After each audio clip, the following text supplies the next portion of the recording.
Mesdames et messieurs, bienvenue dans ces rendez-vous, les duels qui revient aujourd'hui. Excusez-nous par rapport à l'heure, nous avons l'habitude de vous présenter cette tranche à partir des 15h30. Suite à un petit souci, nous vous retrouvons à 16h ici. Merci pour cette confiance. Sur ces plateaux, j'ai deux invités avec eux. Nous allons parler de la loi électorale pour les élections de 2023. Nous allons parler de l'état des sièges bien que mis en place avec les tueries que nous avons observées cette nuit à Djougou. Ça fait vraiment encore beaucoup de mal, beaucoup de soucis. Nous allons parler également des élections de gouverneurs, avec la question qui se pose, est-ce que Félix Tshisekedi maintenant, il a tous les pouvoirs, tous les contrôles pour mieux faire, pour mieux diriger l'ensemble du pays? Ce sont les questions qui seront posées ici. Sur ce plateau, j'ai Charles-Équin Kankou, il est journaliste, éditorialiste. Oui, merci. Bienvenue. Merci beaucoup. Merci d'avoir répondu à cette invitation. En face de vous, vous avez Manix Yenda, il est cadre du parti politique de Matata Pogno, LGD. Merci beaucoup, le cœur Mouchipaï. Et en même temps, je salue mon co-débatteur avec qui on va échanger dans un esprit républicain. Et je salue aussi le peuple congolais, le Congolais d'ici et les Congolais d'ailleurs. Merci beaucoup. Alors, nous commençons avec cette nouvelle qui nous a choqué ce matin, qui nous a mis encore dans le pleur, les tueries de Djougou. Est-ce que, Charles-Équin, doit-on dire que l'état de siège est un échec? Parce qu'une année après, tout un village, on voit 50 personnes tuées par des rebelles bien identifiés. On parle des Codeco. Comment vous analysez cela?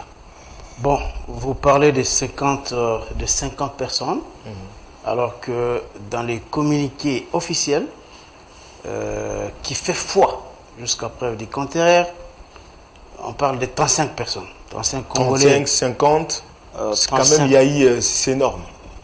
Oui, mais c'est beaucoup de gens. Écoutez, lorsqu'il y a mort même d'un seul Congolais, l'État ne gagne rien. Hein? Il n'y a aucun État au monde qui peut se frotter les mains lorsque il voit ses compatriotes assassinés de cette manière-là. C'est vraiment une nouvelle triste, une triste nouvelle, et je dois saisir l'occasion ici pour présenter mes condoléances à toutes ces familles des Congolais qui sont éprouvés, le cœur meurtri en ce moment suite à ces décès. Alors, vous posez la question de savoir si l'état de siège est-il un échec parce qu'on a enregistré ces énièmes cas de carnage. J'ai dit tout de suite que non. L'état de siège n'est pas un échec. Parce que lorsque vous mettez en parallèle la période d'avant l'état de siège et maintenant, vous allez vous rendre compte directement qu'il y a beaucoup de choses qui ont changé, que ce soit dans l'Ituri ou dans les Nord Kivu.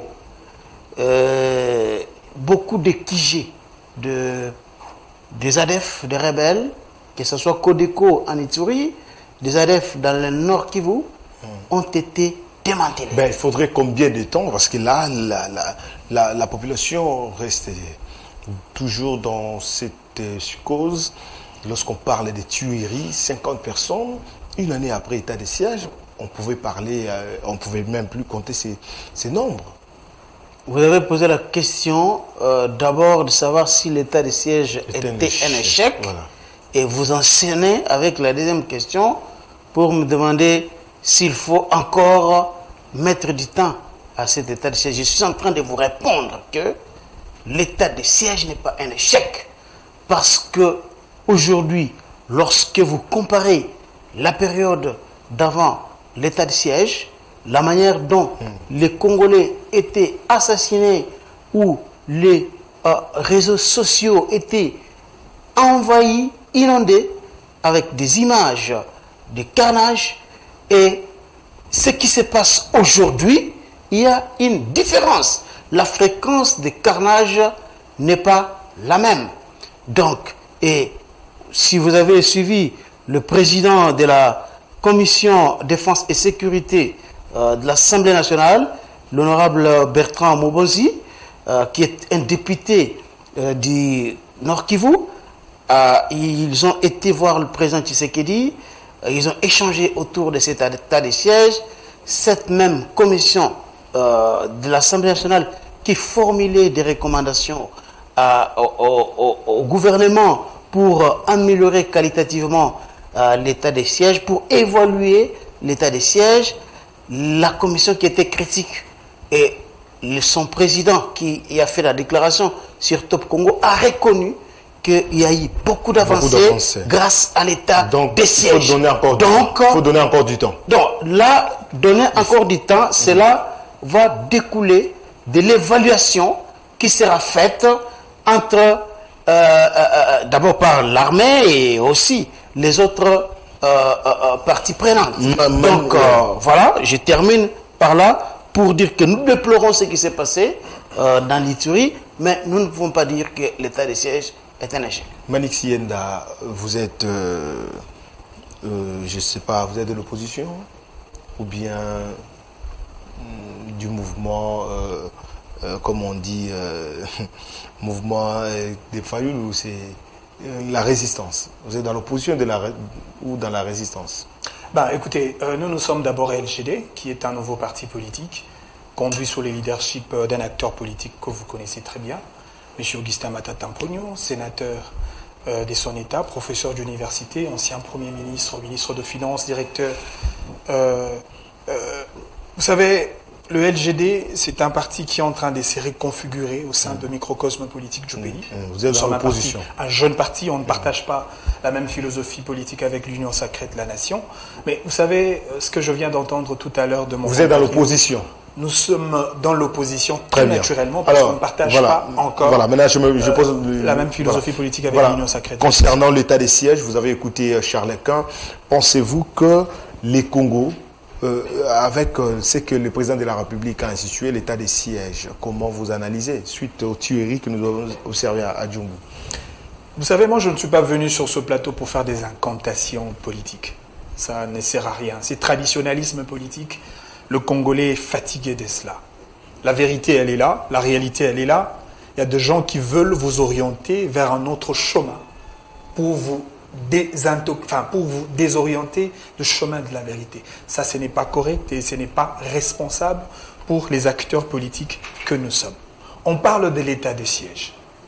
D'abord, l'état des sièges est une stratégie thérapeutique pour éradiquer une situation d'ordre sécuritaire à la partie Est. Donc, aussi longtemps que l'état des sièges demeure, cela voudrait dire que la situation demeure pendante. Qu'est-ce que le président de la République avait dit lorsqu'on lui a demandé à maintes reprises d'ailleurs de pouvoir enlever cet état des sièges? C'est vrai, il y a la restriction de liberté publique, il y a la restriction de circulation parce que nous sommes dans un état d'exception, surtout pour la partie Est de notre pays. Mais le président de la République a répondu, l'état des sièges cessera d'être aussi longtemps que nous allons réussir les objectifs pour lesquels nous avons décrété cet état des sièges.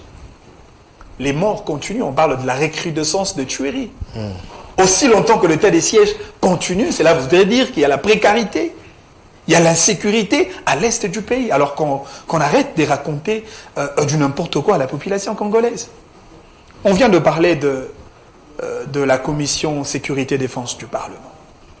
Cette commission a travaillé de manière très technique.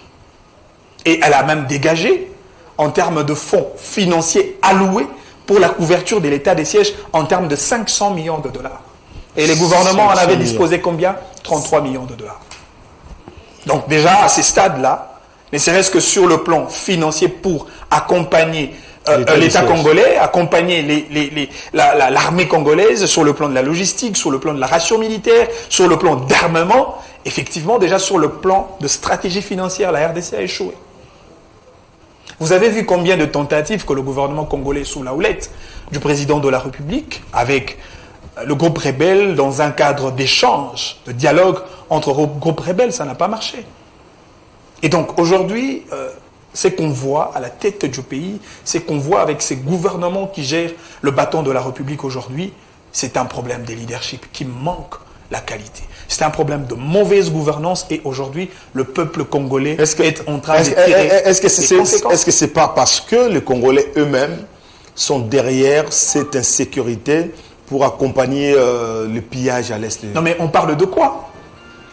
Ce n'est pas le Congolais qui détient le bâton de commandement pour la gestion au quotidien de la République. Nous avons un État, nous avons l'autorité publique établie. Vous savez, l'une des missions principales de l'État, au-delà de la mission providentielle, c'est la mission d'abord gendarme. Et qui veut dire la mission gendarme? Sécuriser les Congolais et leurs biens. Sauvegarder l'intégrité territoriale. Assurer la souveraineté d'un État. Parce que même quand on parle de la souveraineté, cela suppose la force, l'autorité suprême d'un État dans une circonscription territoriale. Et cette souveraineté est portée atteinte à tout bout de champ. Charles Quint a épinglé ici, il a souligné, il a dit qu'il y a beaucoup d'avancées en ce qui concerne l'état de siège. À quel niveau? Bon, beaucoup d'avancées. Non, mais moi, je ne voudrais pas qu'on fasse la politique à la maternelle. L'insécurité qui était observée avant l'état des sièges, et ce qu'on observe aujourd'hui, il y a quand même des avancées. Je ne sais pas si Charles Quint a un point à soulever, parce qu'il pose la question, lorsque vous parlez d'avancées, à quel point? Bon, je pense peut-être qu'il n'était pas ici sur place, il était distrait. Lorsque j'étais en train de parler, j'ai dit que j'ai énuméré les avancées qu'il y a aujourd'hui. Oui, beaucoup de QG, des quartiers généraux, voilà. Des ADF démantelés. Voilà. Lorsque vous voyez des ADF démantelés. Lorsque vous allez à Beni, il y a beaucoup d'axes routiers, qui étaient gérés, contrôlés par ces rebelles, émaillés des coupeurs de route, des ADF. Ces actes-là ont été totalement libérés. Voilà. Que ce soit dans les Walikale et ceux qui ont suivi les informations, notamment de la société civile du Nord Kivu, ils ont parlé de ça. Vous n'êtes pas d'accord? Non, mais j'ose croire que cette émission, il y a même la population de la partie Est qui nous suit. Voilà. Cette population, elle a les vraies réalités de la sécurité de l'Est. Lorsqu'on entend ce genre de discours, alors, lorsque vous parlez qu'il n'y a pas... C'est moi qui pose des questions. Lorsque vous parlez qu'il n'y a pas évolution, il n'y a pas eu d'évolution, l'état des sièges n'a rien apporté, vous parlez sur base de quels éléments? Non, mais les questions les plus fondamentales sont les suivantes. Okay. Est-ce les ADF ne continuent pas à opérer sur le territoire congolais avec toutes les conséquences? Ils opèrent où? Vous avez quelle information? Le M23 ne continue pas à opérer sur le territoire congolais avec toutes les conséquences possibles? Est-ce les carnages, les tueries, il n'y a pas recrudescence dans ce sens-là? Non mais on parle de quoi, s'il vous plaît? Ayons quand même de l'amour pour la patrie. Vous perdrez quoi si vous reconnaissez qu'effectivement il y a un problème? Parce que vous savez, pour résoudre un problème, il faut d'abord détecter le problème, faire le diagnostic et finalement proposer la thérapie qu'il faut par rapport à ce problème. L'armée congolaise, elle-même, elle a fait un communiqué en disant que nous continuons d'être attaqués par le groupe rebelle. Il vous souviendrait même le porte-parole de l'armée congolaise dans la partie Est, avec le gouvernement militaire. On vous a dit que nous avions été poignardés par le dos par l'armée rwandaise et ce communiqué a été lu. Mais quelle a été la réaction du gouvernement? Le gouvernement s'est tué. Et de l'autre côté, nous avions entendu dans ces spectacles de communication l'inspecteur général de finances qui monte au créneau pour dire que la guerre n'existe pas. C'est-à-dire que nous avons en réalité de gouvernement. Il n'avait pas dit la guerre n'existe pas. Il a dit il n'y a pas la guerre. Non mais encore que, même s'il faudrait rester dans cette assertion qu'il n'y a pas la guerre, mais à la limite, il a quand même reconnu que la guerre qu'il y a, lui, il les regarde à la télévision comme un film, comme une réalité cinématographique. C'est insultant. C'est pas ce qu'il a dit. Vous savez, c'est pas du mon chipaille. Laissez-moi avancer parce que comme l'inspecteur général de finances n'est pas l'objet de notre débat. J'ai évoqué parce qu'il y avait quand même un propos d'irresponsabilité venant d'un acteur politique. nous devons assumer. Ah, pour vous, qu'est-ce qu'il devait dire devant les investisseurs? Qu'est-ce qu'il pouvait dire? Mais devant les investisseurs. Ouais. D'abord, la première question, est-ce que c'est Alinguete qui doit attirer les Non, investisseurs? pour vous, qu'est-ce qu'il pouvait dire par rapport à cette question? Alinguete, comme responsable du pays, ne doit pas mentir. Il va dire, il y a la guerre, venez. Est-ce que investir chez vous nous. pensez que ces investisseurs-là ne sont pas au courant de la situation de l'insécurité de notre pays? Alors pourquoi? Vous savez vraiment? Alors, non, Vous voyez je vous pose vraiment? la question, qu'est-ce qu'il devait dire? Non mais écoutez, il n'a qu'à dire la vérité, il n'a qu'à présenter les décors du pays comme Donc, ça. ne venez pas chez nous parce qu'il y a la guerre. Non mais résoudre le problème pour que les investisseurs arrivent. Quand on parle de l'assainissement du cadre d'affaires, les climats d'affaires, c'est une responsabilité qui revient à l'État. Ce n'est pas à faire cette politique des cosmétiques. Mais vous n'avez cette pas politique répondu, des mensonges. vous n'avez pas répondu à ma question. Réponse. Qu'est-ce qu'il devait dire? Non mais je vous ai dit de dire la vérité comme telle. Donc, il y a la guerre. Nous, on n'a pas besoin du mensonge parce que Donc, il y a la guerre. Est-ce que vous savez, il y a la guerre. Ne venez pas je investir chez vous nous. ai dit, si vous avez un problème, si vous avez un besoin d'investissement, commencez par assainir les climats d'affaires. Et la résolution de la problématique de la sécurité fait partie des réalités attractives qui amènent les investisseurs sur le sol congolais. Parce que ces investisseurs-là ne sont pas ignorants de la réalité de l'Est. Voilà. Et donc, je voudrais tout simplement jeter par dire que la situation de la RDC est tellement préoccupante. Parce que le Rwanda, aujourd'hui, qui parle de leur génocide. En réalité, si vous regardez les génocides congolais, chez nous, les proportions sont tellement démesurées. Nous avons perdu autant de Congolais. Et il faudrait que cette hémorragie de l'insécurité arrête. Voilà. Charles, Charles, il y a eu tout un forum, toute une réunion, toute une rencontre au Kenya afin de résoudre sur cette situation, ces problèmes, ces soucis de l'insécurité dans la partie est du pays.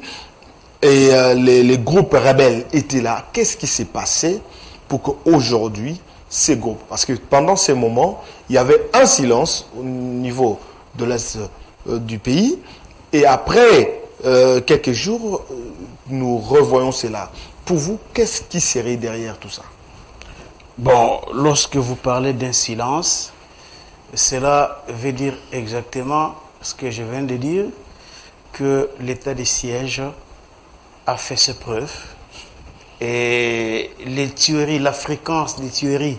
Je parle du silence Est-ce que pendant vous me laissez parler, s'il vous plaît? S'il vous plaît. Non, mais je parle du silence pendant que cette rencontre s'est tenue à Nairobi. Allez-y. Vous pouvez me laisser parler maintenant? Permettez-moi aussi de vous poser des questions. D'accord. Ok.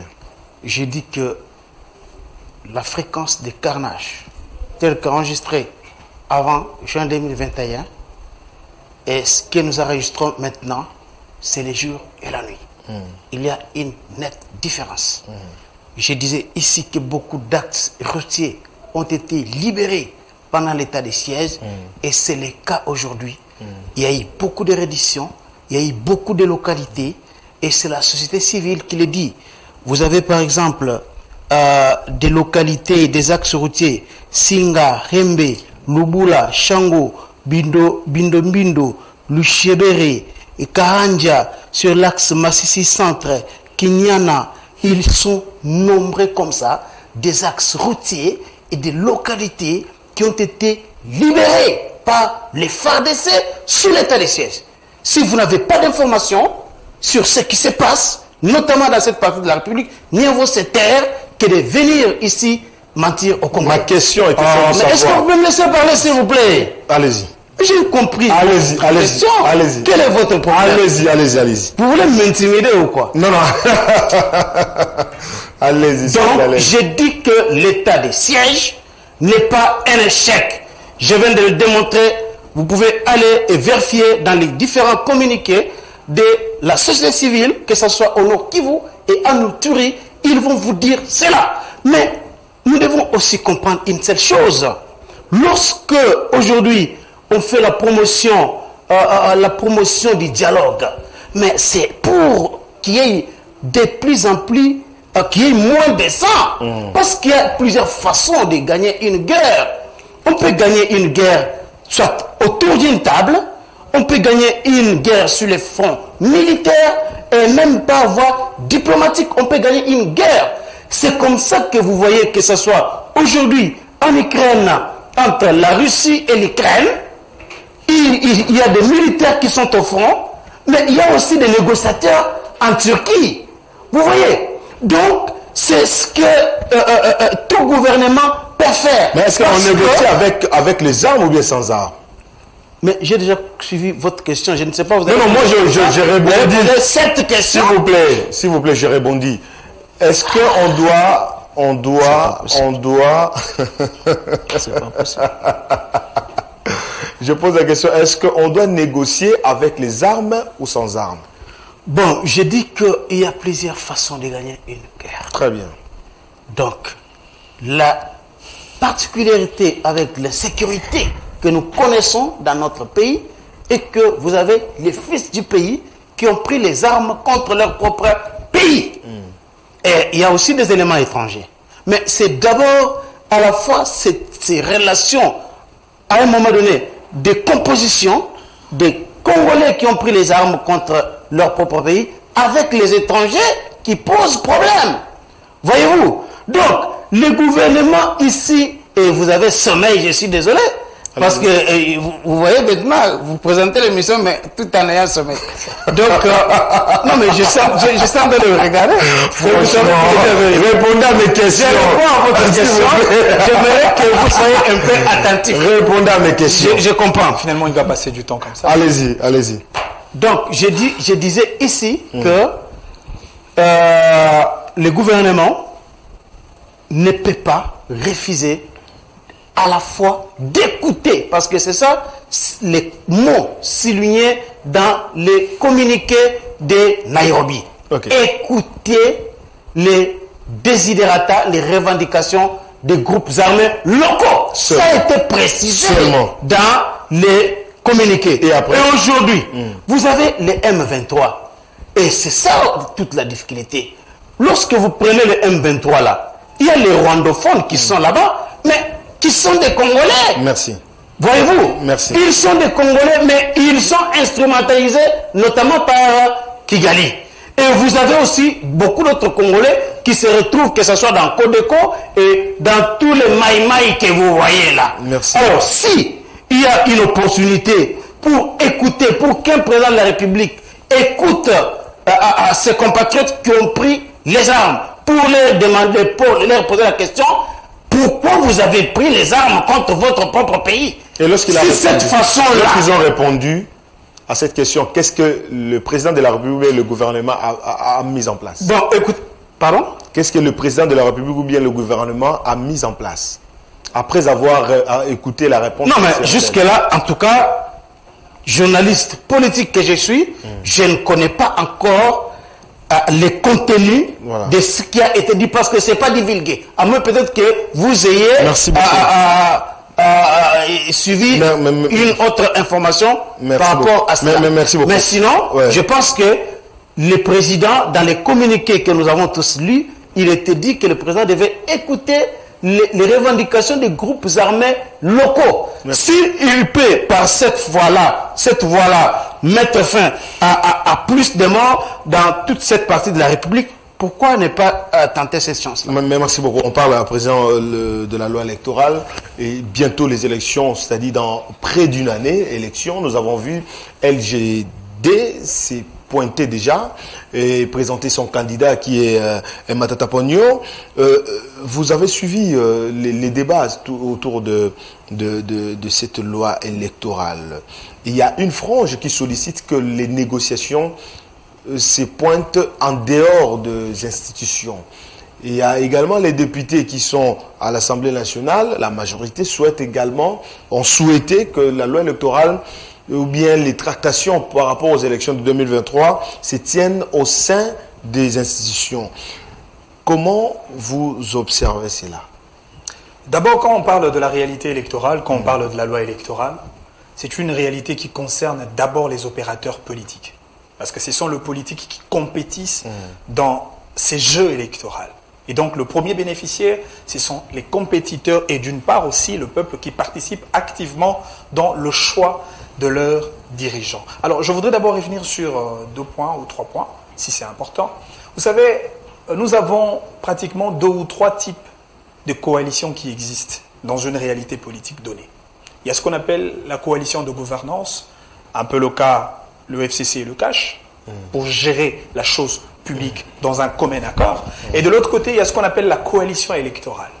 Ça, ce sont des compacts, des forces politiques qui se décident à conjuguer dans une même logique électorale pour avoir ou soit pour aligner un candidat président de la République afin de rafler soit la majorité présidentielle ou de l'autre côté la majorité parlementaire. Et il y a aussi ce qu'on appelle la coalition des résistances. C'est-à-dire pour un contexte politique donné, les forces vives de l'opposition peuvent se mettre ensemble pour une raison et un objectif bien précis afin de résister contre un régime des prédateurs.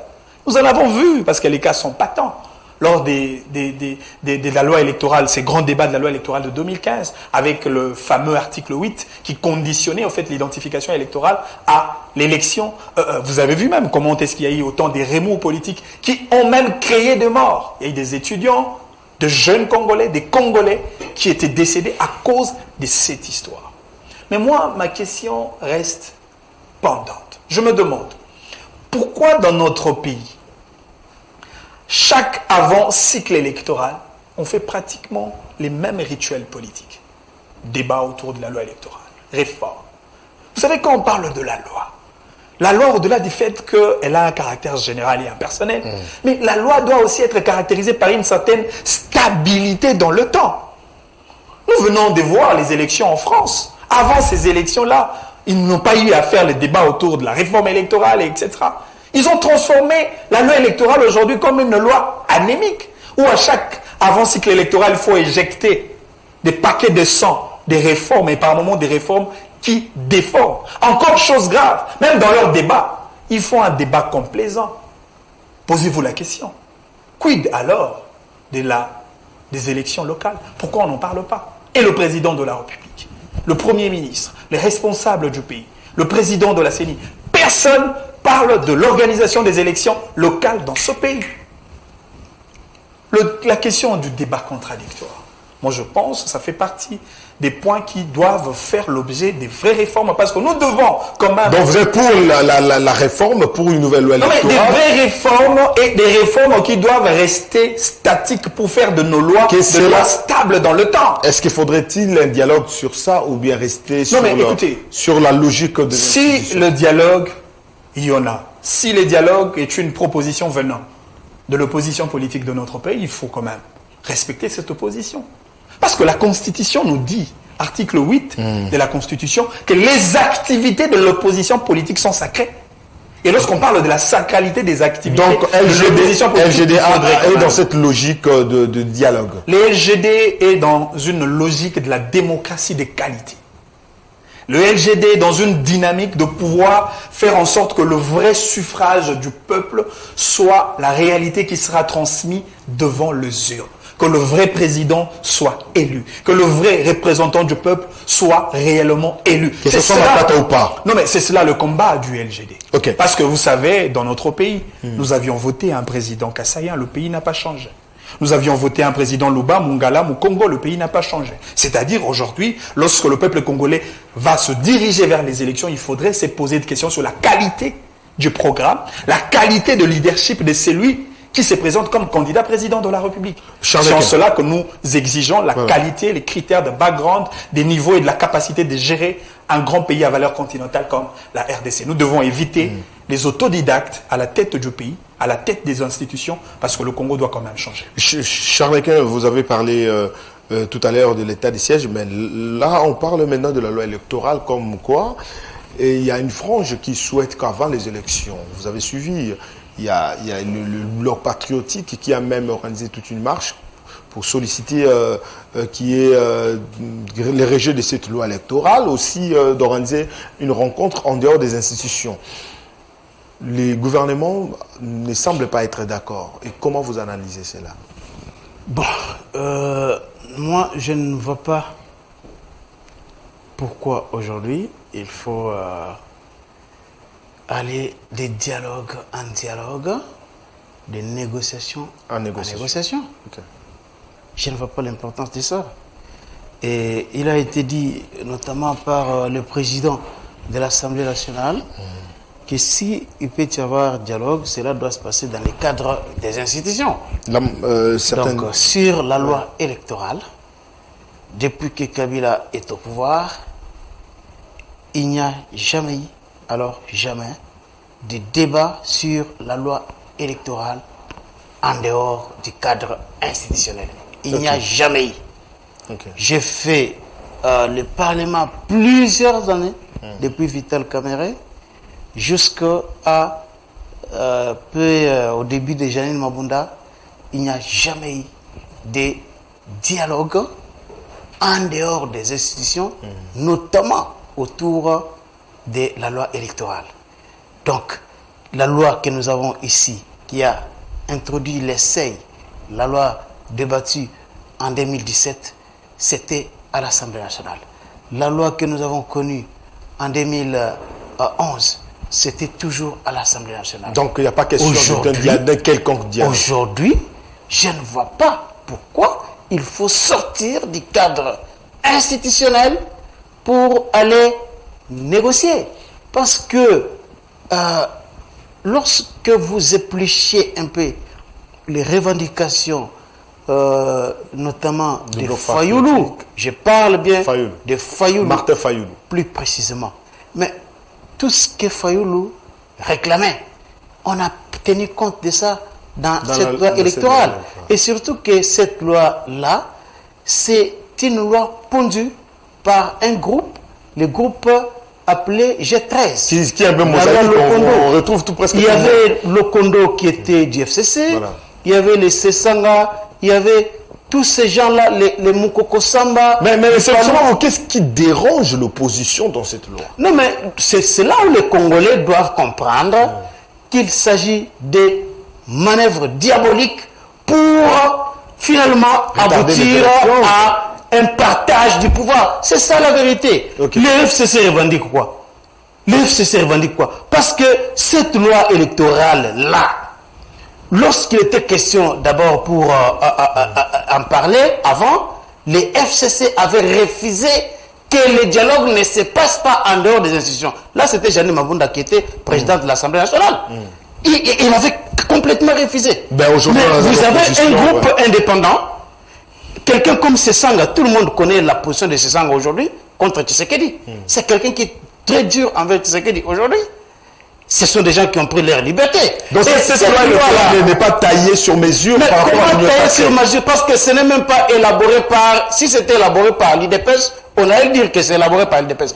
Toutes les revendications, toutes les irrégularités enregistrées en 2018, lors des élections de 2018, ces irrégularités-là ont fait l'objet de réflexions pour savoir les contourner afin d'assurer les mécanismes de transparence et de crédibilité des élections. C'est ainsi que vous avez vu dans cette loi électorale, on a mis par exemple des innovations telles qu'il faut qu'on publie des résultats des urnes bureau de vote par bureau de vote. Voilà.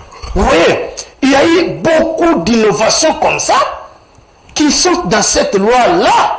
Attendons maintenant aujourd'hui pouvoir comment ça va se passer. Mais aujourd'hui, tomber dans les pièges de Lamouka qui cherche tout simplement à partager les pouvoirs, parce que n'oubliez pas, cher ami, que les élections coûtent énormément cher et les opposants savent ce que cela représente. Avoir des candidats pour un parti politique aux élections législatives provinciales, aux élections nationales, ceux-là qui sont dans l'opposition, la plupart ont dirigé le pays pendant près de 18 ans, ils ont beaucoup de moyens. Non, mais il faut leur poser la question. Et même reconnaissent que, bon, malheureusement, je vois que tu ne m'accordes pas beaucoup de temps. Allez-y, non, vous avez votre parole. Voilà, laissez-moi alors... par contre, vous avez votre parole. Oui, allez-y. Donc, j'ai dit que on ne peut pas tomber dans les pièges aujourd'hui. Les pièges de cette majorité, cette opposition-là, surtout de Kabila, qui veut à ce que l'on aille des dialogues et ça va s'étirer en longueur, parce que les revendications, c'est quoi? Il faut revenir sur la loi sur la CENI. C'est ça. Il faut revoir la loi sur il faut écarter également le président actuel de la CENI. Mais c'est ça. C'est ça. Ils ont organisé une marche dernièrement. Vous avez vu la marche, comment c'était fini. Et s'il y a des marches pareilles à tout moment, ça risquerait de paralyser le pays, par exemple. Non, mais les marches, les gens peuvent prendre des initiatives de marches infructueuses comme celle-là. Les Congolais aujourd'hui attendent quoi? Les Congolais veulent qu'il y ait l'organisation des élections dans les délais constitutionnels. Et c'est là où Tshisekedi risque de tomber dans un gros piège s'il cède à ce chantage-là. Parce qu'à ce moment-là, ils vont les prendre au mot. Ils vont tomber dans leur traquenard. Ces gens-là sont vraiment malins. Bien que les Congolais se posent aussi des questions. Est-ce que les élections, c'est une priorité pour le développement de notre pays? Non, attention, il faut organiser les élections. Parce que les élections sont un impératif pour la démocratie, la respiration démocratique. Et les élections doivent être organisées dans les délais constitutionnels. Mais du développement? Parce que, attendez, il faut retourner 5 ans après. Nous ne voulons pas ces histoires-là, qui est un Tshisekedi qui va s'éterniser au pouvoir. Ça ne peut pas aider le pays. Il n'est pas le seul, il n'a pas la science infuse. Donc, après 5 ans, on remet le pouvoir au peuple. Et voilà pourquoi il est important aujourd'hui pour des compatriotes consciencieux d'insister sur les mécanismes de transparence, de sorte que les résultats qui seront proclamés par les électeurs soient ceux-là et que les gens aient des preuves. Alors, vous voyez, c'est là où doit se passer le vrai combat. Voilà pourquoi je soutiens l'initiative. Quelle est la proposition de LGD dans ces débats de la loi électorale? Ce qui est sûr, le LGD est encore observateur de certaines questions d'ordre politique. Je vous ai dit, nous venons à peine de nous installer, de nous introduire au sein de l'échiquier politique du pays. Il y aura un moment où nous allons donner nos positions par rapport justement à ces débats électoraux, par rapport à l'insécurité de l'Est de notre pays. On va présenter notre posture politique. Mais jusque-là, nous restons quand même dans ce débat des responsabilités parce que nous devons assumer en tant qu'acteurs politiques. J'ai entendu beaucoup de choses ici. Vous savez, mon frère, le cœur Mouchipai, nous avons quand même une loi, la loi mère, la loi fondamentale de notre pays. Et cette loi a un esprit. La Constitution a des motifs pour lesquels elle a été élaborée. Et parmi les motifs, je dirais même fondamentaux, il y a aussi cette possibilité de donner le pouvoir au peuple de choisir les dirigeants de son choix. Mais regardez même dans l'exposé des motifs de cette Constitution. On caractérise justement les différentes crises récurrentes, les crises d'ordre politique de notre pays depuis le 30 juin 1960 par le fait des contestations des légitimités des institutions de la République. C'est-à-dire que s'il y a une frange minorité soit-elle qui conteste la légitimité du pouvoir établi, vous devez quand même l'écouter par rapport à la recommandation de la loi fondamentale. Alors, exprime la volonté expresse. Alors, lorsque vous observez aujourd'hui... Ça, c'est un fait. Je rebondis un tout petit peu sur un élément, parce qu'on parle de dialogue.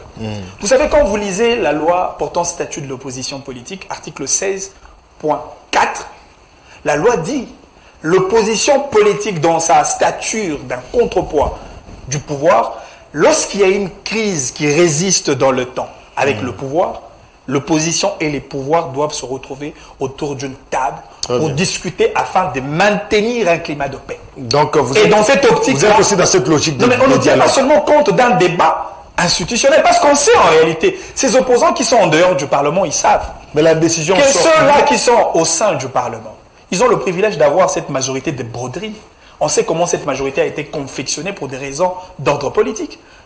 Cette majorité, autrefois, a été à la guise de M. Joseph Kabila avec le Front commun pour le Congo. Aujourd'hui, elle est à la merci de Félix Tshisekedi, Union sacrée de la nation. C'est-à-dire on a une majorité aujourd'hui qui bascule le jour et au lendemain. Pourquoi? Parce que ce n'est pas une majorité assise sur une force politique quelconque. Et donc, c'est cela la crainte. D'où, si on oriente le débat électoral vers cette majorité, on sait comment le débat sera orienté parce que les tireurs d'officiels vont devoir tirer les draps de leur côté. Et donc, moi, je dis, nous, en tant que parti politique, le LGD, nous avons un besoin a besoin d'une démocratie de qualité. Vous venez de poser une question très fondamentale. Le choix entre les élections et les développements. Je crois que l'alternative est très claire. Le peuple congolais a un besoin d'un développement réel. Et quand on parle du développement, justement, vous faites allusion des réalités socio-économiques du pays. Ouais. Nous avons pratiquement 3 cycles électoraux en termes d'expérience démocratique de notre pays. Et pour ça, nous avons dépensé plus de 8 milliards de dollars. Vous imaginez le 8 milliards de dollars affectés dans un secteur agricole. Alors, je finis par cet aspect, c'est aussi très important. Est-ce que ces gens ici, ils peuvent avoir le courage de nous dire d'où viendra le fonds pour l'organisation des élections? Et si ces fonds existent, est-ce qu'ils auront le courage de nous tracer dans le temps? Parce qu'il est prévu, selon la loi des finances, il est prévu chaque année un budget affecté pour la CENI. Est-ce que cela est possible? Voilà. Alors, et comment on va organiser les élections? Alors pour vous, c'est hypothétique de parler des élections 2023. À la limite, si... C'est hypothétique. J'ai dit à la limite, si ils seront honnêtes d'utiliser les plus de 3 milliards de dollars soutirés par le RAM, l'argent du peuple congolais, cet argent peut... 3 milliards. Plus de 3 milliards de dollars, je vous informe. Vous êtes sûr? Plus de 3 milliards, je l'assume. Vous avez des preuves? Cet argent-là... Vous avez des preuves? Je dis... Non mais le RAM est une réalité. Non, vous avez les chiffres dont vous faites allusion. Faisons le calcul si vous en voulez bien. Le nombre de téléphones présentés par le gouvernement congolais, le 1 dollar multiplié par le 10 mois des perceptions de l'argent du peuple congolais via RAM, si vous faites les calculs, vous allez vous rendre compte qu'il y a au moins plus de 3 milliards de dollars. Et pour ça, on peut organiser les élections sans puisque Matata Ponyo a dirigé, il était Premier ministre pendant près de 5 ans, il a dirigé tout ça, et il n'a pas lui aussi à son époque, bien qu'il était le tout-puissant Matata Ponyo, il n'a pas su laisser l'argent pour organiser les élections, il a fallu 2 ans. Donc déjà là, Matata Ponyo voit mal les élections, ne croit pas aux élections en 2023 parce que lui-même, il était déjà incompétent d'organiser ces élections. Vous savez, ce serait quand même élégant de faire le débat autour du LGD comme organisation politique que de rester focus sur l'individu. Je vous pose la question. Le débat n'est pas individuel. Je ne voudrais pas répondre à la logique. C'est moi qui pose la question. Moi, je voudrais, parce que Matata est une représentation philosophique incarnée par une organisation politique qu'on appelle le LGD, Leadership et Gouvernance pour le Développement. Je réponds par rapport à notre organisation. Nous avons dit, effectivement, nous avons besoin de la démocratie, mais attention, une démocratie de qualité. Nous avons besoin d'aller aux élections, mais il faudrait que le suffrage soit la véritable expression du peuple. On ne veut pas retourner encore dans ce débat de vérité des urnes. Il vous souviendrait que ces débats autour de la machine à voter, ça encore, parce que le débat du contentieux électoral, on n'en fait pratiquement pas. Vous répondez à ma question? Parce que le juge... Vous répondez à ma question? Non, mais moi, je suis en train d'éviter les débats individuels. Non, vous répondez à ma question? Je suis en train de répondre à votre question. Mais dans un volet d'une organisation politique qui a une philosophie, qui a une façon de faire... Vous avez compris ma question? Non, mais j'ai très bien compris votre question. Voilà. Mais monsieur Matata... Oui. Au regard de défis, parce que vous voulez toujours qu'on parle de M. Matata. Non, moi je vous pose des questions. Parce qu'aujourd'hui vous donnez des leçons. Moi je vous pose la question. Non, nous on ne donne pas des leçons. Matata Ponyo donne des leçons par rapport à la bonne gouvernance. S'il vous plaît. Il a dirigé près de 5 ans, on n'a pas vu les élections. S'il vous plaît. Donc déjà là, en 2023, si on ne voit pas les élections, Matata Ponyo va comprendre que lui aussi il était incompétent pour organiser les élections. Vous dites, M. Matata se donne le luxe d'être un donneur des leçons. Leçons de bonne gouvernance. Et oui, il doit être un bon donneur des leçons de bonne gouvernance. Vous savez, il y a une différence entre un leader et un manager. Un manager, c'est un gestionnaire de projet. Un leader est un créateur de projet. Et nous sommes fiers avec notre leader, bien qu'aujourd'hui, le pouvoir des procrastinations qui gère le pouvoir aujourd'hui. Le Transco qui s'en servent au nom du principe de la continuité, Congo Airways, Immeuble Intelligent, ENA, et autant de choses, et voire même la stabilité du cadre macroéconomique constitue... C'est la chapelle de campagne électorale. Constitue, parce que nous, au moins, nous avions fait quelque chose. Voilà. Et ces gens-là n'ont aucun discours en termes d'œuvre et en termes d'action palpable que le peuple congolais peut se souvenir. Alors, puisque vous parlez des actions, j'aimerais qu'on diffuse une toute petite vidéo je crois, de 2 minutes. On va suivre avant que nous puissions parler du thème qui suit.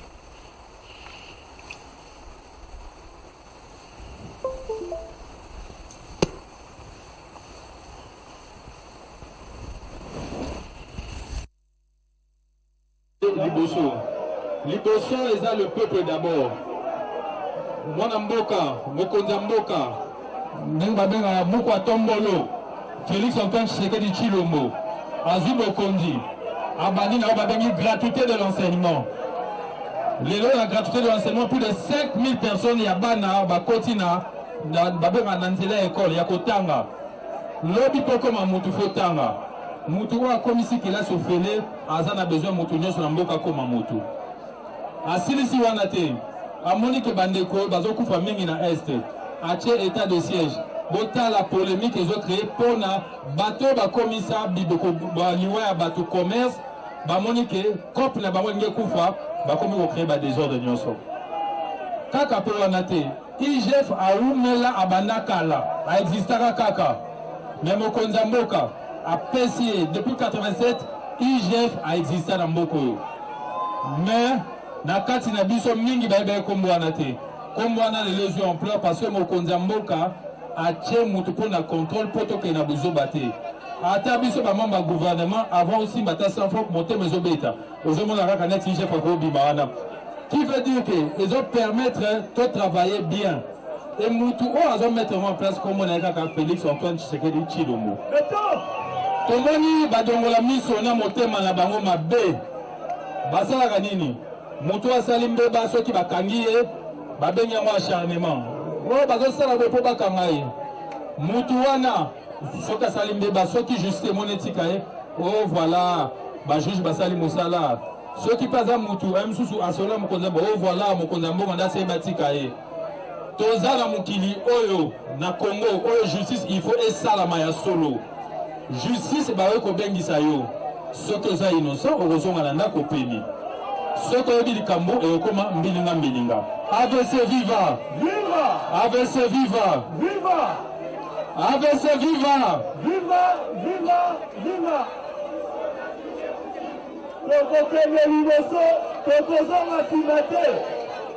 Makasi oyo biso toza nango seke totambolaka na Nzambe pe toza sincère na mokonzi ya mboka pe tobandi yango lelo te tobandi yango depuis na opposition.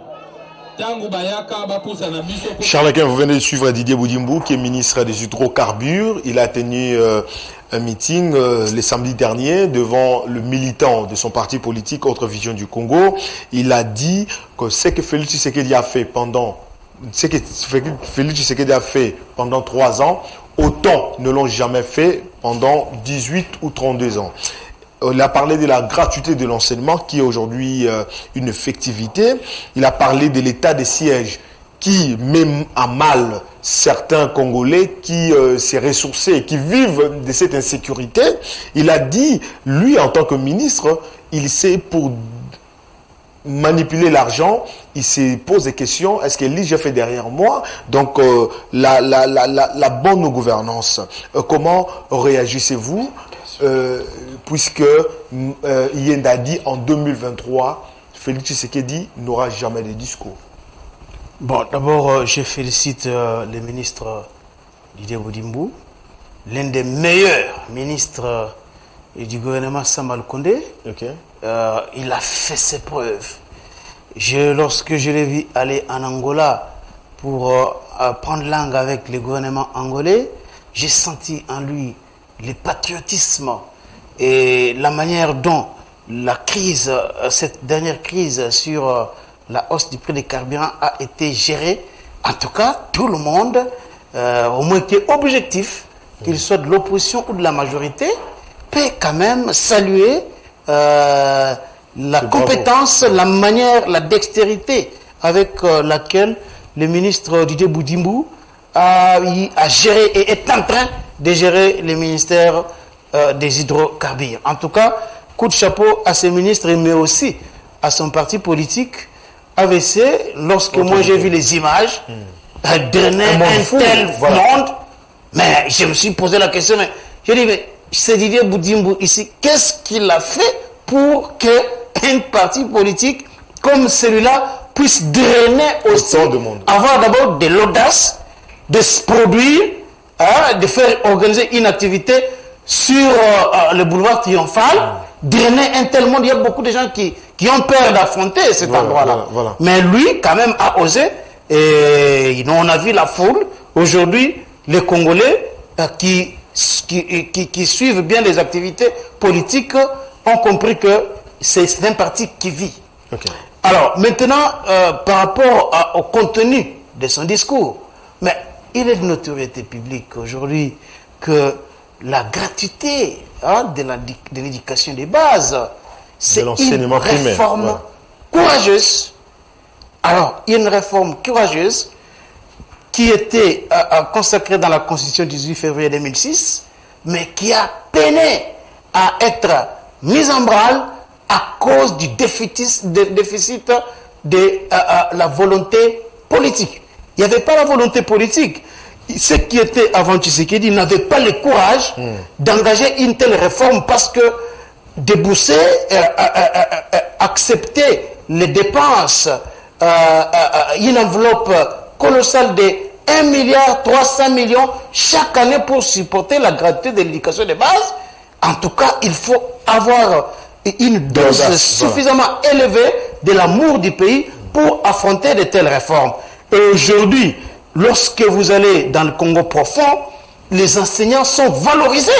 Ici à Kinshasa, cher ami, vous pouvez avoir, peut-être en ayant 1000 francs ou 2000 francs, c'est pas beaucoup d'argent. Mais dans les fins fonds, dans les Congo profonds là, où les gens, pour avoir 3500 francs, 5000 francs, il faut vendre des sacs de maïs, de manioc, des cossettes de manioc.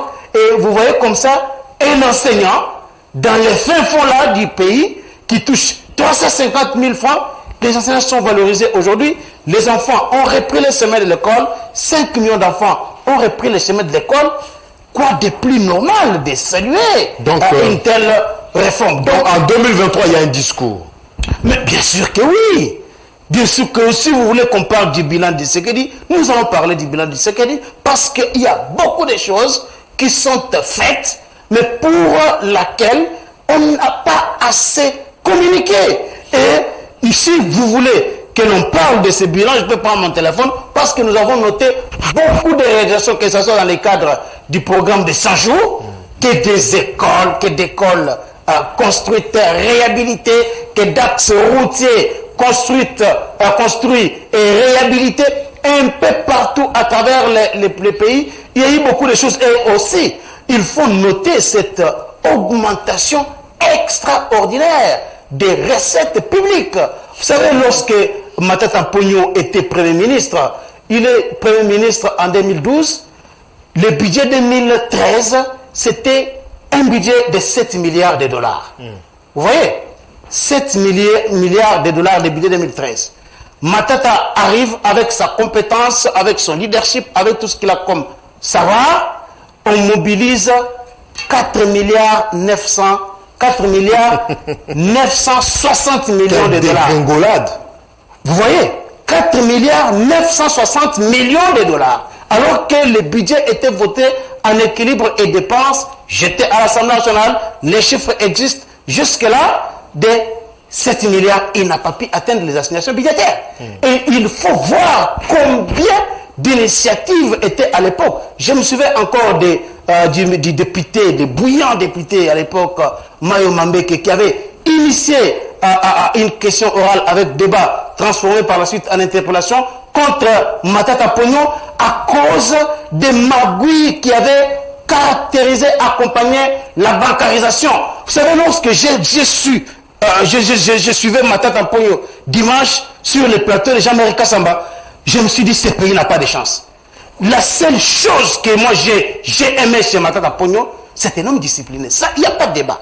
Un homme très discipliné. De ce côté-là, il n'y a pas de débat. Mais la discipline, requiert également cette discipline-là ça n'a rien produit. Aujourd'hui, le projet, par exemple, de 1000 écoles, où en sommes-nous avec le projet de 1000 écoles? Le projet de l'achat de locomotives, près de 500 millions de dollars. Où sont les locomotives que Matata a développées? Le projet Bukangalozo, nous avons tous suivi ici le débat. Matata Ponyo qui disait que dans la confection de ces projets de parcs agro-industriels de Bukangalozo, il y avait à la fois la participation du ministre de l'Agriculture Jean-Christophe Vahamouiti, il y avait la ministre Louise Moura, et nous tous ici, nous avons suivi comment ce ministre-là s'était déchargé sur Matata, avait chargé Matata en disant qu'il n'était pas associé ni de près ni de loin à ces projets-là de Bokangalonzo. Mais Matata les avait cités. Et souvenez-vous du rapport qui a été publié par nos confrères journalistes. Je pense qu'un homme comme ça qui a fait si peut-être le projet Bokangalonzo avait réussi, en tout cas, Kabila serait aimé dans ce pays. Mais voilà, comme ça, un homme qui a initié beaucoup de projets comme ça, Bokangalonzo, échec total, école, échec total, beaucoup de projets que Matata a construits, pas même une université réhabilitée, mais il est resté dans l'État jusqu'à ce que Tshisekedi soit là pour que mais il y a quand même l'université Mapon à Kindu. Ah mais oui, il y a quand même l'université Mapon. Je crois que c'est un débat. Vous êtes Premier ministre, vous utilisez la fonction publique pour nouer des relations avec des gens qui vont aller construire votre université privée. Merci beaucoup. Ça, c'est quelle immoralité comme ça? Quelle immoralité? Maniti Yenda. Réplique. Vous savez, c'est irrespectueux de faire ce genre de débat en face d'un journaliste d'investigation à connotation politique, alors que la qualité, la portée de votre argumentaire souffre d'un contenu aussi objectif. Je m'en vais. D'ailleurs, je me permets quand même de faire cet exercice pour élaguer un certain nombre d'incongruités que j'ai entendues ici, sur ce plateau. Vous avez parlé de budget. Vous avez parlé de budget. Tous nous savons, par principe, que le budget n'est qu'une prévision. C'est vrai qu'il tient en compte des aspects passifs et actifs. Mais attention, l'exercice du budget, la réalisation des assignations d'un budget en termes de prévisions, c'est la méthode de gestion sur base caisse, monsieur. Oui, vous vous êtes assigné un montant de 10 milliards de dollars. Mais qu'est-ce que vous avez réalisé en termes de recettes nationales? Encore faudrait-il savoir que tout ce que nous mobilisons en termes de recettes nationales ne servent que pour les dépenses courantes, c'est-à-dire le fonctionnaire de l'État, la police nationale, l'armée congolaise, etc. Et alors, quid des vrais problèmes des Congolais que vous n'arrivez pas à résoudre aujourd'hui? Vous parlez de la gratuité de l'enseignement primaire. Cette gratuité prise dans un volet d'accès au circuit de la scolarité primaire. D'ailleurs, si vous faites les calculs des écoles publiques de l'État, 100% publiques de l'État, je ne pense pas que vous pouvez aller en termes de 15% sur toute l'étendue du territoire national. Mais qu'est-ce qui vient en renfort? Ce sont des écoles conventionnées catholiques. Pour renforcer l'État, il y a des provinces comme l'Équateur, il y a pratiquement que des écoles de l'Église catholique. À Kisangani, que des écoles de l'Église catholique. À Lubumbashi et ainsi de suite. Et aujourd'hui, oui, la gratuité, il y en a. Est-ce que vous ne savez pas que les élèves des écoles catholiques, ça fait pratiquement 2 semaines, ils sont à la maison? Et c'est pourquoi? Alors que nous sommes sous la gratuité de l'enseignement privé. Vous savez, quand on parle de la gratuité, il faut tirer ces débats vers le fond. C'est un débat de fond. Parce que la gratuité, selon la manière dont vous présentez cette histoire-là au peuple congolais, ça paraît comme une sorte de drogue populaire. Et il faut éviter ça parce que moi, j'ai le rôle de désintoxiquer notre peuple de cette drogue de contre-vérité. Parce que la gratuité voudrait tout simplement dire le gouvernement congolais reprend sa responsabilité, qui autrefois était sur le dos des parents. Et là, cette fois-ci, c'est le gouvernement qui paye avec toutes les conséquences financières possibles. Qui a souffert autant d'années d'ailleurs pour sa réalisation. Vous aviez vu quand même les tables rondes sur la gratuité de l'enseignement primaire. Les résultats, les résolutions, en termes de coûts financiers, c'était évalué en termes de plus de 2 milliards de dollars comme couverture financière chaque année, que l'État n'arrive pas à couvrir aujourd'hui. C'est comme ça que cette gratuité souffre. 1 milliard de l'effectivité. Et donc, aujourd'hui, on a un sérieux problème, parce qu'au-delà de la gratuité comme accès au circuit de la scolarité scolaire, déjà que ça pose problème, on a un problème aussi de cette bonne volonté qu'a mis en place le chef de l'État. Vous devez également appuyer le président rencontre les nous l'aimons. Nous l'aimons tellement, effectivement, à cause de cette bonne volonté. Mais laissez-moi vous dire qu'on ne construit pas le pays avec la bonne volonté. On a la gratuité de l'enseignement. Chapelet d'intention, vendeur d'illusions, alors que les réalités sont là. Et écoutez, allons-y. Parce qu'on parle il a parlé également de l'inspection générale des finances. Non mais écoutez, l'inspection générale des finances. Vous savez, aujourd'hui, nous avons pratiquement 3 structures de contrôle de finances publiques de l'État. L'IGF comme contrôleur technique, organe technique des finances publiques, parce que son contrôle n'est limité exclusivement que sur le plan d'audit, vérification et contrôle de finances publiques de l'État. Il y a de l'autre côté la Cour de compte qui fait son travail et de l'autre côté le Parlement congolais qui est d'ailleurs l'autorité budgétaire qui contrôle la gestion du pays de par l'exécutif de notre pays. Mais c'est vrai, l'IGF se pointe comme une police financière. Ce qui n'est pas du tout mauvaise parce que quand même... Avec la patrouille financière. Avec la patrouille financière, l'IGF devra quand même traquer. Le fossoyeur. Traquer le fossoyeur, voilà. Les détourneurs. Mais au finish, il faudrait que les répercussions positives soient aussi manifestes. On a parlé, on a même assisté à un procès retransmis en direct à la chaîne nationale congolaise, la RTNC.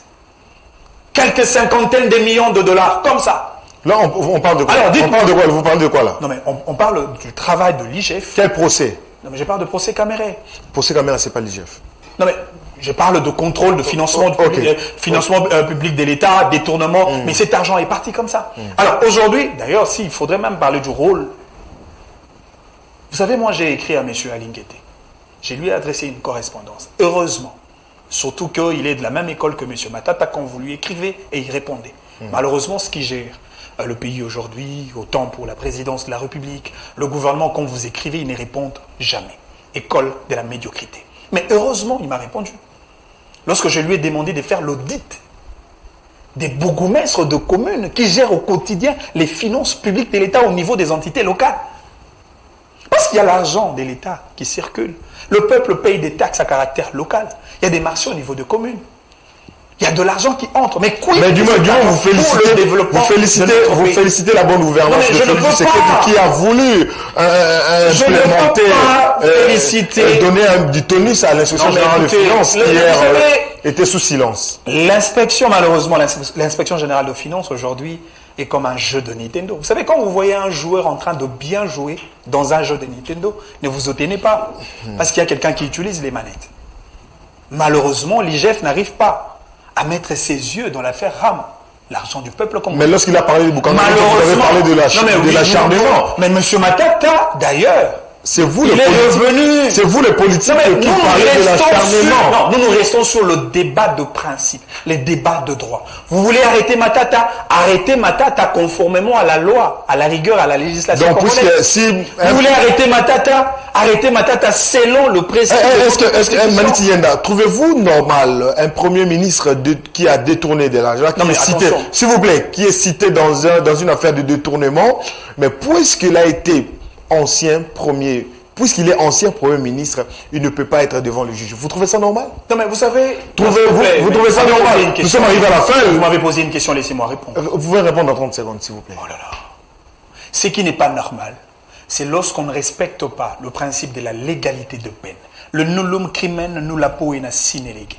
Il n'y a pas de condamnation, il n'y a pas de peine, il n'y a pas de sanction en dehors de la loi. Ici, on prêche état de droit, et donc il faudrait faire prévaloir le principe de droit équitable. Donc, merci beaucoup, nous sommes arrivés à la fin. C'est la loi. Non, mais c'est la loi qui condamne, c'est la loi qui va nous dire qu'il est détourneur. En réalité, vous ne pouvez même pas utiliser le terme détourneur, parce que Matata n'est pas détourneur. C'est le juge qui qualifie quelqu'un après avoir... Il est cité dans une affaire de détournement. Mais il est cité par qui? Par l'inspection générale de finances. Alors, l'inspection générale de finances n'est pas le juge. L'inspection générale de finances... Merci beaucoup, nous sommes arrivés à la fin. Je donne 30 secondes parce qu'aujourd'hui, la justice devra faire sa sentence au regard de la loi. Voilà, je donne 30 secondes à mon frère Charles Lequin pour qu'il chite, pour qu'il donne son message de la fin. Et moi aussi. Bon, en tout cas, je pense que pour parler de Matata, de ce qu'il a fait, il faut toute une émission. Ok? En ce moment-là, on va aller du budget 2013, 2014, vous en voulez, mon 2015, 2016. Et vous allez voir que... Et en 2016, il a dit qu'il n'y a pas moyen d'organiser les élections. Et en 2016, vous savez quoi? Le budget est parti, la projection qui était de 9 milliards, on est arrivé jusqu'à 4 milliards 600 millions. C'est ça les bons gestionnaires qui donnent des leçons aujourd'hui aux Congolais. C'est vraiment triste. Merci. C'est vraiment triste. Et j'avais beaucoup de données ici. On allait parler des écoles, hein? Voilà. Des écoles de On va y 1960 revenir. à 2009. Il y avait combien d'écoles? Aujourd'hui, il y a combien d'écoles? Il y avait des effectifs ici. Il y avait combien d'enseignants? Aujourd'hui, il y a combien d'enseignants? Ils touchaient combien? Lorsque c'était avant, maintenant ils touchent combien? Qu'est-ce qui a été ajouté? C'est ça le débat des chiffres. Merci beaucoup. Donc malheureusement, on n'a pas de temps de parler. On va y revenir, 30 secondes. Le débat de chiffres, je me sentirais encore très à l'aise de le faire. Mais permettez-moi quand même de faire aujourd'hui le débat de vérité. 30 La secondes. vérité est que Tshisekedi a dit aux Congolais que je ferai du Congo l'Allemagne d'Afrique, et cela n'est pas vrai. La vérité est que Tshisekedi, ici à Mongafula, il a lancé tout un programme. Quand on parle du programme, c'est-à-dire cela suppose qu'il y a un fonds d'exécution, délai d'exécution et un personnel qui accompagne cette exécution. Lutte contre la pauvreté, cela n'a jamais été possible. M. Tshisekedi a dit que je ferai de Congolais des millionnaires. Vendeur d'illusions, on n'en parle pratiquement pas. Ici, à l'hôtel Béatrice, il a dit, lutte, encore un autre programme de plus, lutte contre la Covid pour le renforcement des entreprises nationales, avec une bagatelle financière de plus de 50 millions de dollars afin de suppléer les problèmes déficitaires de ces entreprises. Merci, dans nous une sommes arrivés à la fin. de 9 mois. Aujourd'hui, Nous sommes C'est arrivés à la toi qui fin. défendais ce que hier, c'est là, un c'est mois. un débat de bas étage, messieurs. Ah bon? Oui, C'est lui, c'est un débat de bas étage parce que moi, Manix Ienda. C'est lui, mais c'est Oui, je vous informe. Non, mais je réponds à la question. Non, c'est je pas vous moi. réponds. Non, mais est-ce que c'est lui, mais C'est moi, je vous réponds. Malheureusement, je ne suis pas comme vous. Incapable de dire que M. Tshisekedi, vous gérez très mal le pays, prenez vos clics et claques. Donc seulement en un mois seulement. M. Tshisekedi, oui, nous l'avons Seulement en un mois. mais je suis désolé. Qui voulait Je suis désolé que vous m'amenez dans ces débats de bas étage. On a bien commencé avec les bas étages, c'est les bas niveaux. C'est ça, les bas étages. C'est ça le bas étage. Si vous voulez que je vous dise pourquoi merci j'ai beaucoup. quitté M. Tshisekedi, je le ferai. Ah bon? Oui, parce que c'est un vrai vendeur d'illusions. Ah, ok. Il n'a fait que présenter des C'est chapelets seulement, il y a de cela, M. Tshisekedi 3 semaines. est en contradiction avec sa C'est propre pas vision possible. politique. Oui, C'est nous pas l'avons cru possible. parce qu'il était quinois comme vous C'est et moi. pas possible. Tshisekedi connaît le prix du Ah, tempo. donc tout a changé il y a de cela un mois. Mais Tout a changé seulement il y a de cela un mois. Merci beaucoup, très désolé mesdames que et vous messieurs. menez les débats aussi. Merci, Donc, merci ça beaucoup. gagne. Merci à c'est ça, les amis. Ouais, ça, c'est merci à Charles Quint. Merci également à vous Tu qui vois, nous avez suivis. le malheur Mais- d'apporter, merci désolé, à le débat. s'il vous plaît, s'il vous plaît, s'il vous plaît. Respectez-vous, s'il vous plaît, Non. s'il vous plaît, s'il vous plaît. C'est un débat. Non, mais moi, je n'ai pas. Moi, j'ai dit C'est un seulement. débat- c'est un débat il y a de cela républicain. 3 semaines. C'est un Il débat était prêt à républicain. mourir, C'est je vous c'est ai entre rappelé. Congolais, s'il Mais vous c'est plaît. seulement. Je vous S'il ai vous plaît. rappelé aussi, S'il je ne vous suis plaît. pas d'un esprit mineur comme vous. Merci Parce que moi, beaucoup. je suis Ah capable bon de dire ce que je peux dire au président. Ce que tu dis, si tu le disais il y a de cela 3 semaines. Mesdames et C'est ça, messieurs, avoir l'esprit merci beaucoup, merci.